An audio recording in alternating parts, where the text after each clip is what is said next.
Chloe from Chloe's Library, and today I want to say, before I read my book, Happy New Year. And I wish it would be a great new year to every one of you. Thank you. So, my book today is called Out of My Mind from Sharon M. Draper. It's one of my favorite books. I hope you all like it. It's about a girl with a need, with a disability. So it's her thought, and she has a disability, but her ability of the brain is amazing. Anyway, I'll start. Chapter 1. Words. I'm surrounded by thousands of words, maybe millions. Cathedral, mayonnaise, pomegranate, Mississippi, Napoleon, hippopotamus, silky, terrifying, tickle, sneeze, wish, worry. Words have always swirled all around me like snowflakes, each one delicate and different, every one melting untouched in my hands. Deep within me, words pile up into huge drifts, mountains of phrases and sentences, and connect ideas, clever expressions, jokes, love songs. From the time I was really little, maybe just a few months old, words were like sweet liquid gifts, and I drank them like lemonade. I could almost taste them. They made my jumbled thoughts and feelings have substance. My parents have always blanketed me with conversation. They chattered and babbled. They verbalized and vocalized. My father sang to me. My mother whispered her strength into my ear. Every word my parents spoke to me or about me, I absorbed and kept and remembered. All of them. All of them. I have no idea how I untangled the complicated process of words and thought, but it happened quickly and naturally. By the time I was 2, all my memories had words, and all of my words had meanings, but only in my head. I had never spoken one single word. I am almost 11 years old. When I was 8, I think I knew Mom was going to have a baby even before she did. She smelled different, like new soap. Her skin felt softer and warmer. She picked me up out of bed one morning, then almost let me fall back on the mattress. "Phew," she said. "You're getting awfully heavy, Melody. I'm going to have to start lifting weights." Her forehead had broken out in sweat. I don't think I gained any weight. It was Mom who was different. She sat down on the chair next to my bed for a few minutes, then suddenly ran out of the room. I heard her throwing up in the bathroom. She came back a few minutes later looking pale. Her breath smelled like mouthwash. "I must have eaten something funky," she mumbled as she got me dressed. But I think she knew even then. I bet she was scared. But when Mom finally figured out, she sat down with me to break the news. "Melody, I have something wonderful to tell you." I did my best to look curious. "You're going to have a baby brother or sister real soon." I grinned and did my best imitation of surprising excitement. I reached out and hugged her. Then I patted my stomach and pointed to myself. She knew what I meant. She looked me right in the eye. "We're going to pray that this little one is fat and fine and healthy," she told me. "You know we love you, Melody, just as you are, but you're hoping this child doesn't have to face the challenges that you do." Me too. From then on, she put Dad in charge of lifting me, and although she never talked about it again in front of me, I knew she was worried. She gobbled gigantic 3 green vitamin pills, ate lots of fresh oranges and apples, and she had this habit of touching her bulging belly and mumbling a prayer. I could tell that Dad was scared too, but she worry showed up in a funny little way, like bringing Mom piles of purple irises, her favorite flower, fixing her gallons of grape Kool-Aid, or big plates of grapes. I don't know that made Mom crave purple stuff. Instead of watching hours and hours of the Discovery Channel, I found myself in my room staring at an empty TV screen, just thinking in the silence. I knew that a new baby was really time-consuming, and I also knew I took a lot of time. How would my parents ever have time for both of us? Then a really horrible thought popped into my brain. What if they decided to look into Dr. Hughley's suggestions? I couldn't make the thought go away. One Saturday afternoon, a few months before the baby was born, I was curled up on our sofa, dozing. Mom had our Mom had put pillows around me to make sure I didn't fall off. Butterscotch slept nearby, and Dad's favorite jazz station played a saxophone snoozer. Mom and Dad sat together on the smaller sofa, talking together quietly. I'm sure they thought I was sleepy. What if? Mom said, her voice shy. It won't be. The chances are so small, honey. Dad replied, but he sounded unsure. I couldn't bear it. You'd find strength, he said calmly. But it's not going to happen. The odds are. But what if? She insisted, interrupting him. And for only the second time I could remember, my mother started to cry. Everything is going to be fine, my father said, trying to soothe her. We've got to think positive thoughts. It's all because of me, my mother said softly. I picked up and listened harder. What do you mean? Dad asked. It's my fault that Mallory is like she is, Mom said, crying a little harder then. I could hardly make out her words. Diane, that's crazy. You can't hold on to that kind of guilt. These things just happen. I could tell Dad was trying to be reasonable. No, I'm the mother, she wailed. It's my job to bring a child into the world safely, and I screwed it up. Every other woman on the planet is able to give birth to a normal baby. There must be something wrong with me. Sweetheart, it's not your fault. It's not your fault. And I could hear him pull my mom to him. But Chuck, I'm so scared this baby is going to be messed up too, he said in a shuddering breath. Please don't go there. Don't even think like that, Dad murmured. Statistically, what are the chances? Two children who... And just suddenly couldn't hear him anymore because my head was pulsing with things I wanted to say but couldn't. I wanted to tell Mom that I was sorry. She was so sad and so scared. That it wasn't her fault. That I was just the way I was. And she was nothing to do with it. The part that hurt the most is I couldn't tell her any of it. During Mom's entire pregnancy, however, my parents' attention to me never wavered, even though, yeah, I worried that it would. Dad did lots more as Mom got closer to her due date. He did some of the laundry, much of the cooking, and all the lifting and carrying. I got to school on time every day, got my stories read to me every night, and the three of us waited and hoped and prayed. But Penny was born perfect and copper-bright, just like her name. From the minute she came home from the hospital, she was a really happy baby. Mom truly did carry a little bundle of joy into the house, but I guess a new baby is rough on any parents, because especially if they already have a kid like me at home. Sometimes there would be arguments. I could hear them through the bedroom wall. I need more help around here, Chuck, Mom would say, trying to keep her voice low. Well, you pay more attention to the baby than you do to me. If you'd help more, I'd have more time to you. With two kids and one of them Melody, it's not easy. I have to go to work, you know. I have a job too. Don't throw that in my face. Plus, I've up to twice a night to nurse the baby. I know. I'm sorry, Diane, Dad said soft. Dad always softened in that Mom win. It's just I'm so tired all the time, Mom would say, her voice muffled. I'm sorry, I'll do better, I promise. I'll take off work tomorrow and take care of both girls. Why don't you go watch a movie or take Mrs. Valencia out to lunch? It would get quiet once more, but even so, somehow I always ended up feeling a tiny bit guilty. Life sure would be easier if they had only one child, one with working parts.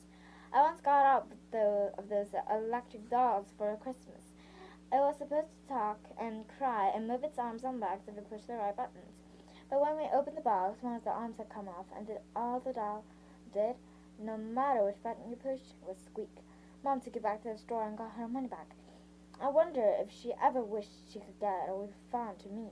But Penny really was a perfect baby. After just a few months, she was sleeping through the night and smiling through each day. She sat up exactly when infants are supposed to, rolled over right on schedule, and crawled on cue. Amazing, and seemed so easy. Sure, she fell on her face a few times, but when she got it, she was off. Penny zoomed off like a little wind-up toy. She had learned that the toilet was fun to splash in. The lamps would fall if you grabbed the cord. She learned that golden retrievers are not ponies. Peas taste funny.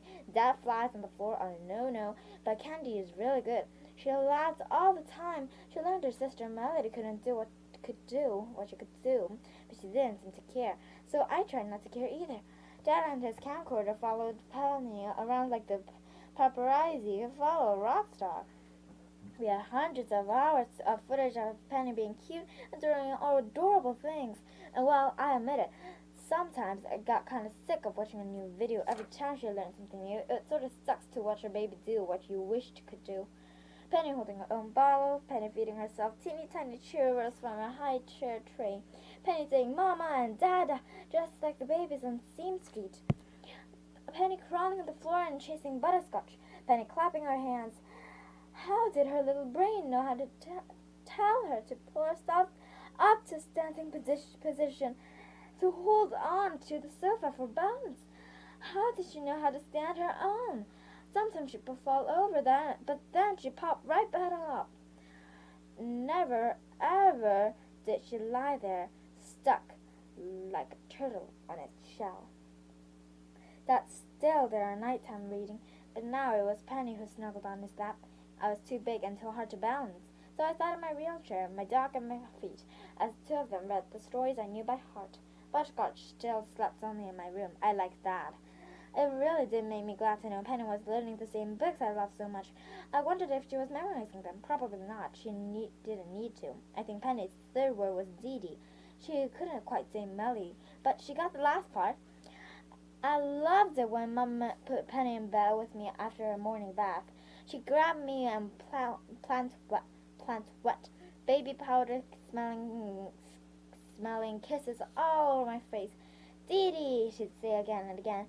By the time she was 1 year old, Penny could walk. She wobbled all over the house on her fat little legs. She fell a lot, dropping down on her butt and laughing every time she did. Then she'd get back up and try it again. So, well, we had lots of days like that. When I go to my school, I have a class. A wrong sort of class, but still. The next morning, we get the first snowfall of the season. Big, fat flakes fall outside the window of room H5, which is my homeroom. Freddie zooms over and touches the window. Nice, he says.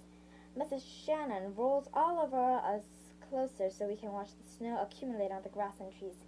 It's really pretty. Even Jill seems to relax. We gonna play in the snow? Asks Mira. No, Maria. It's too cold to play outside, but guess what? It's getting close to Christmas. Maria cheers. I've heard it's some sort of tradition round here to decorate this old styrofoam snowman. Mrs. Shannon continues. She makes a face as she pulls Sydney's head out of his box. Maria starts to hug it, but Mrs. Shannon stops her and says, I believe in the smell of fresh pine trees at holiday time, and real candy canes, and popcorn garland. Tomorrow I'm bringing a real tree, and we're going to and we're going to make it beautiful. Fred and Carl slam palms. Maria looks disappointed for a moment, but she seems to forget about the snowman as Mrs. Shannon gives everyone a soft piece of chocolate candy. She wisely stuffs Sydney back into his box. While Mrs. Shannon shows the rest of the class how to make paper snowflakes, I didn't explain that, but Catherine is my helper in school. I sit together in front of one clunky classroom computer and do web searches on communications devices. Well, it's so slow. Sometimes it gets jammed up and stalls, and we have to reboot it and start all over. Room H5 always gets to big old leftover computers that the other classrooms no longer want.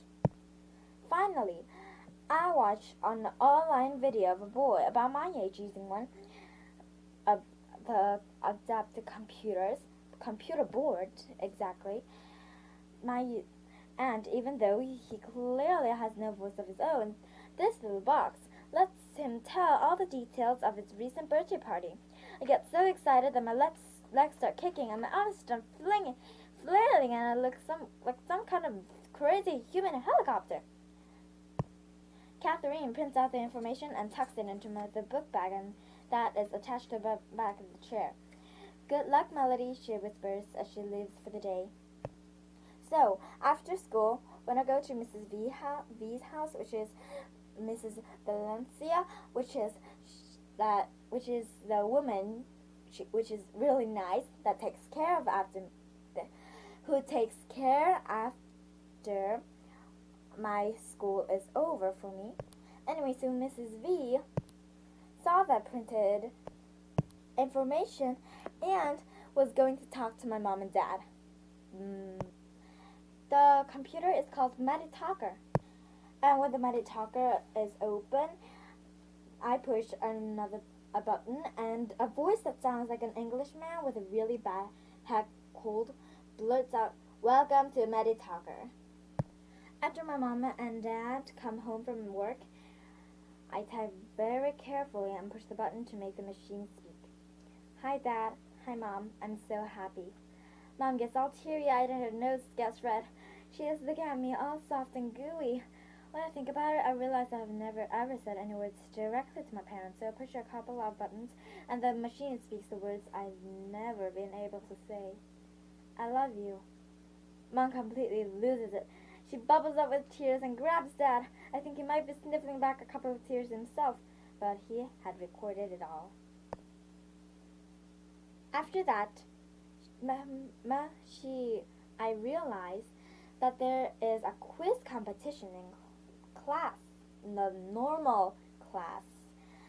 So, I was going to enter it, and I knew I was going to ace it because I knew I had so many informations in my head, all the words.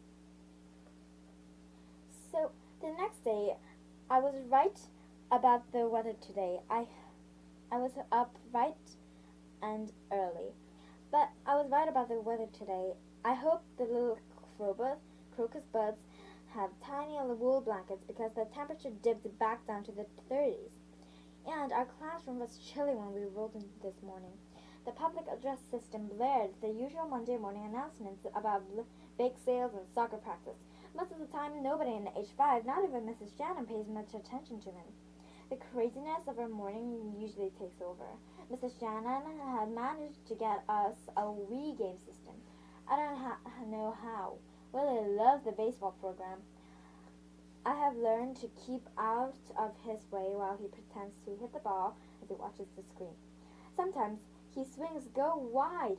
"A hit!" he'll cry out with triumph, and he'll try to walk the bases in the classroom. Even Freddie can't keep up with him.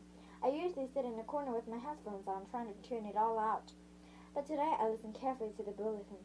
My heartbeat sped up and jerked my arms with excitement as I heard the principal say, "All students who wish to try out for the Whiz Kids quiz team, please report to Mr. Deming's room after school." So, after Catherine and I arrived at Mr. Deming's room, a group of kids from my history class are already there, whispering together and going over note cards. They look up in surprise when Catherine wheeled me in. "Hi, Melody," Rose says. "What are you doing here?" Her voice doesn't seem as friendly as usual. "Quiz team," I type. "She can't be on the team," I hear Claire whisper to Jessica, wrinkling up her nose. "She's from the retard team." Room. Melody thinks that's really funny. She screeches like a blue jay when she laughs. I decided to ignore them, even though I feel my anger rising. I have to stay focused. Several more students file into the room, both grades 5 and 6. I don't know the 6th graders very well. They have different recess time. I wonder if they're smarter. They have more time to learn stuff. A few kids point at me and whispered. When Mr. Deming hurries in carrying a stack of papers sealed in plastic, he scans the room to see who's here.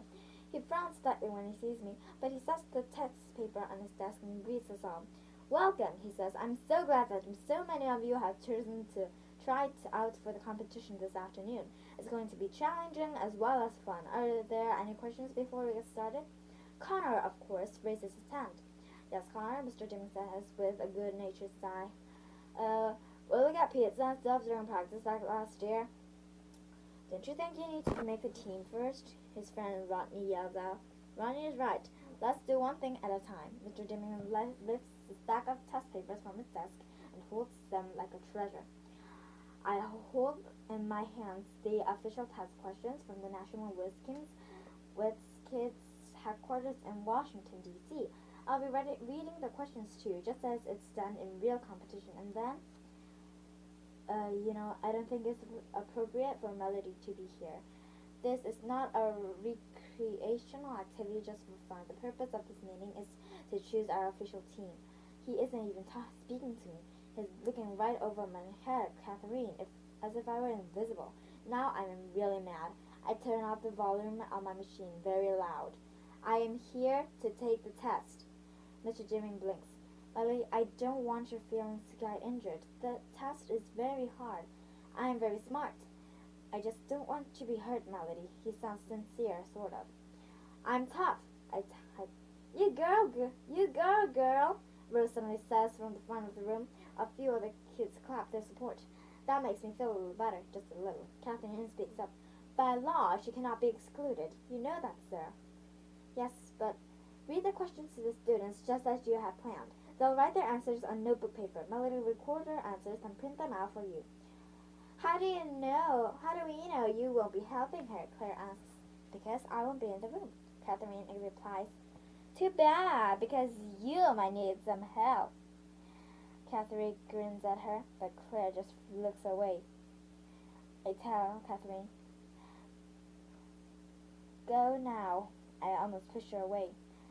Thank you. Your mom is coming to pick you up? Yes. Good luck, Melody. You're my champ. No matter what. You got that? Got it. I wave as she leaves the room. Mr. Deming shrugs his shoulders and continues with the directions. There are 100 quiz questions. I'll read each prompt one time and each question only once. You will have 30 seconds to record each response. Please write only the capital letter A, B, C, D, and sometimes E. Are there any questions? Claire's hand shoot up. Yes. How do we know Melody doesn't have answers stored in a machine? Us normal person aren't allowed to use computers. Why are you so worried about Melody? Rose answers because before Mr. D has a chance to. Are you scared she'll get a higher score than you? No way! Then be quiet so we can get started. Mr. D smiles at Rose. Students, get out 2 sheets of paper. 1 to write on, 1 to cover your answers. We believe in honesty, but an extra sheet of paper can't hurt. Everyone shuffles to find paper and pens. Then a feeling of quiet expectations falls over the room. Mr. Deming unseals the official test and opens to the first page. Let us begin, he says, his voice suddenly sounding very official. Number 1. The capital of Colombia is A. Brussels. B. Santiago. C. Bogota. D. Jakarta. He pauses while everybody scribbles their answers. I push in the letter C. Good old Miss V and her capital quiz cards. Great. Number 2. Mr. Deming continues. Gerontology is the study of A. The elderly. B. Germs. C. Germs. D. Rocks and jewels. I punched in the letter A. So far so good. The test continues for the next 30 minutes or so. He asks questions about atoms and clouds, about fish and mammals, about famous religions, dead presidents. Some of the questions I'm sure of, I guess in a couple. The math questions make me sweat. This is the hardest, most exciting thing I've ever done. The very last question is a killer. And number 100, Mr. D says, relief in his voice. The small intestine of an average adult, if stretched out vertically, would measure about how long? A. 8 to 12 inches. B. 1 to 2 foot. C. 5 to 7 feet. D. 20 to 23 feet. I punched into the letter D, hoping I'd guessed right, and I breathed a sigh of relief. It was over. Pencils down, please, Mr. Deming tells us. Make sure your name is on your paper, then cover it with a cover sheet and pass it up to me. As everyone gathers papers and scribbles their names hurriedly, I press the print button on my Meditalker. A thin sheet with my answers emerges from the side. Mr. Deming walks back to where I sit and rips it off. It doesn't look at me.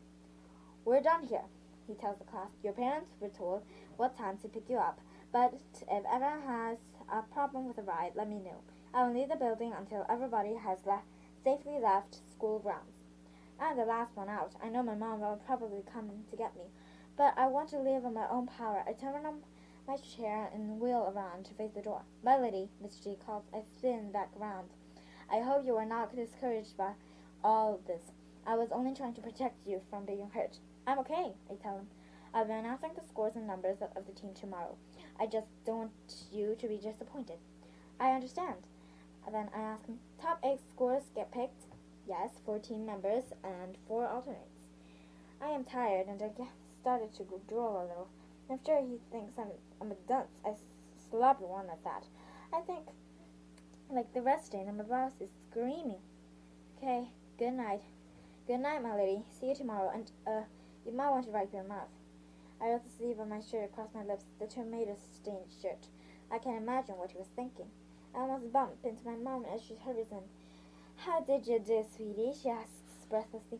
Okay, I guess. To Mr. G, she says, thank you for giving her the opportunity to participate. My pleasure, Mrs. Brooks. Melody is a delight, and I'm amazed she's been able to achieve as well as she has. Yeah, right, a delight with dripping lips and dirty shirt. Let's go, Mom, and type. I need to go to the bathroom, and I want to go home right now. The next day in Mr. Deming's class was really quiet. Mr. Deming was really quiet. At last, Mr. Deming said, I graded your quiz team tests last night, and since many of those who tried out for the competition team are in this class, I'm going to share the results with you now. The teachers of the other classes who have students who tried out have been given this name list and are at this moment reading the results to them. So read the list, Connor shouts, getting up from his desk. If classroom behavior were a determining factor of them making the team, Connor, you might be in trouble, Mr. Deming says. Please quiet down for a moment. That shuts him up, and it sits down heavily. First of all, I'm very proud of all of you who took the test. It was quite challenging, and you all did extremely well. Rose raises her hand. Yes, Rose? Can we see the questions and answers later so we know where we messed up? Absolutely. As a matter of fact, we'll use this test as a learning tool to study for the real competition, but everyone is free to see the test and check their responses. Please read the names, Connor says as politely as I've ever heard him. Mr. Deming smiles. Okay, will do. I shall read the alternates first. 2 fifth graders, 2 from 6th grade. Amanda Firestone, Molly North, Alina Rodriguez, Rodney Musil. My heart falls to my shoes, which is not quite to the floor, but close. How could I have missed so many questions? Maybe my thumb slipped, and I pushed the wrong letters. Catherine squeezes my hand. Molly and Rodney screech with joy. Amanda and Alina are 6th graders. Connor is noticeably quiet. And now, Mr. Deming continues, the names of the 4 students who will score the highest and will represent our school in the local competition downtown. The alternatives will accompany them and will be called upon if any of the team members are unable to participate in any way. Are you ready? Ready, Connor says softly. I notice he has his fingers crossed behind his back. I'm proud to report that all 4 are from our classroom. He pauses. To know all the finalists are from 5th grade blows me away. Way to go! We torched grade 6? Awesome! Rodney says. Now, read those names before Connor wets his pants. Connor reaches over and smacks Rodney on his back of his head. Mr. Deming takes a deep breath. The top 4 scorers and members of our quiz team will be Connor Bates. Connor interrupts with a wild whooping cheer, of course. And if I may continue, Mr. D says over his glasses, we also are pleased to welcome Claire Wilson and Rose Spencer. Claire's smile is smug. But that's only 3, Connor says, looking around in confusion. I can't count, Connor, Mr. Deming replies dryly. So who's the last person on the team? Molly asks. Earthquake report. TV weather guide feels some strange activity coming from a local school. Could it be a girl's heartbeat pounding too hard? Mr. Deming clears his throat. I must apologize. I think we have all underestimated a member of our class. He continues. In my 15 years of running this competition, I have never had a student make a perfect score on the practice test. It is designed to be challenging, to weed out the weaker candidates. In a word, it's hard. Tell me about it. Connor mumbles. Well, Melody Brooks took that little practice quiz with us last week. I thought it was a lucky accident that she did so well. But yesterday, Melody blew us all away. She got every single question right. He pauses, making sure everyone is taking this in, and then he says, all of them. So, she's on the team? Rose asks, disbelief in her voice. Yes, she's on the team. But, we'll look weird, Claire counters. Everyone will stare at us. I'm not going to have any of that kind of talk. Do you understand? Mr. D says sternly. I'm very proud of Melody. I regret I underestimated her, and I'm glad to have her on our team. Will the Wiz kids folks be cool with Melody? Molly asks. Mr. Dimming looks thoughtful. I'll contact the quiz team officials and let them know about our special circumstances. But that's no concern of yours. Now listen up. Team members will meet every day after school for 2 hours for the next 2 weeks, right up until the first competition. Practice sessions are mandatory. Here's paperwork for your parents to read and sign. I need it back tomorrow. So, oh my god. So on this first quiz competition day, wow. The stage was really thrilling. There was so many people. I couldn't feel the thrill. And after that night, our team had won. The next thing I noticed, there were cameras all around us, flashing, and voices coming from every which way. And I decided this was the best day of my life. But there was this second quiz team in Washington, D.C. The thing is, we had to ride an airplane. And the other thing is, the other kids left me. I didn't know until we were at the airport. The other kids left me, even Mr. Dimming. And that was so hurting, but I insisted going to school the next day. Finally, when I go to Mr. D's classroom, a small brass-colored trophy was sitting on Mr. D's desk. The room is quieter than usual. Mr. Dimming clears his throat. He shifts from one foot to the other. He runs his finger around the collar of his dim white shirt, his back to his old, well-worn brown suit, his old shoes as well. Finally he says, "Hello, Melody." His voice sounds fake cheerful. I do not reply. He wiggles so much he looks like he has to go to the bathroom. I just watch him. No kicks from me. No weird sounds. I am amazingly calm. I glance over at Rose, but she is looking in the other direction. No one seems to know what to say. At last I break the silence. I turn the volume out loud on my machine, then type out, "Why did you leave me?" Somebody should have been there with a video camera providing that, yes, a 5th grade classroom can be absolutely, totally quiet. Faces search other faces, each one willing another to speak. Eventually, Rose stands up. She looks directly at me and says, "We didn't plan to leave you there, Melody. Honest." I look her dead in the eye and wait. I don't react at all. I just wait. She continues, "We all went out to breakfast early that morning." I interrupt. "Nobody told me about that. How come?" None of them answer. Their silence say what their words cannot. It's better without me. I blink really fast. Claire finally stammers, "We figured it slows down because you have to be fed and stuff. It's so quiet, I swear I can hear my own heartbeat." "You threw up. Nobody left you." "Oh, snap," I hear Rodney whisper. Claire stares down at her desk. "Who took my place?" Claire lifts her hand slightly, but she won't look at me. Rose scrapes a spot on her history book. We finished breakfast really fast because we were all excited, so we got to the airport extra early. Connor stands up. He looks uncomfortable. So, when we got to the airport, they told us that the noon flight had just been cancelled, but that we could make the early flight if we hurried. Molly speaks next.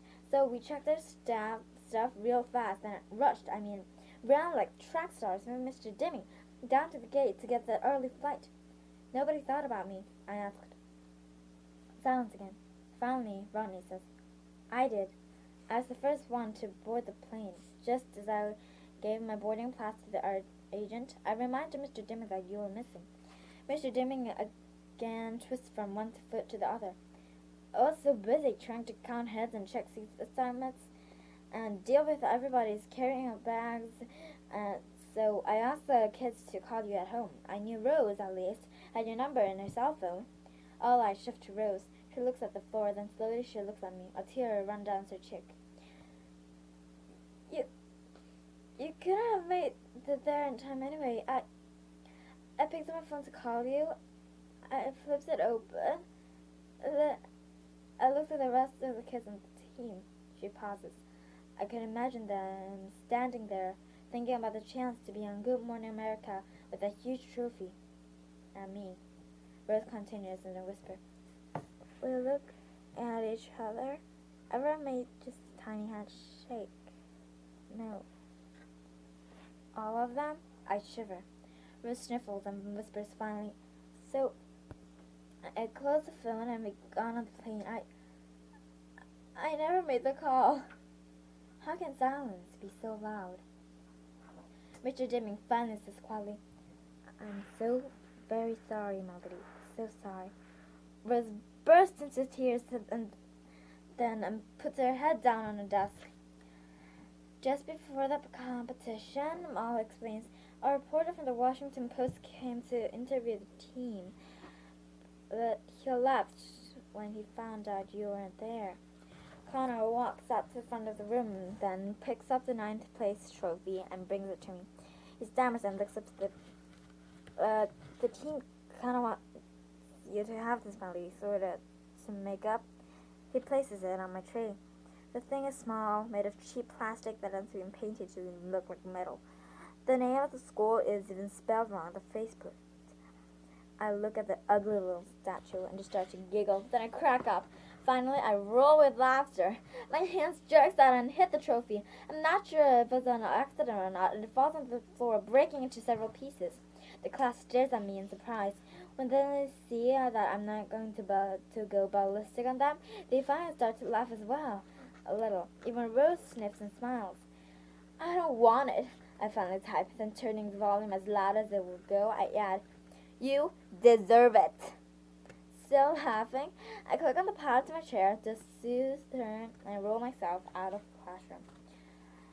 So, this is a kind of a complicated story, but still my favorite. So, it was Chloe's Library. Thank you.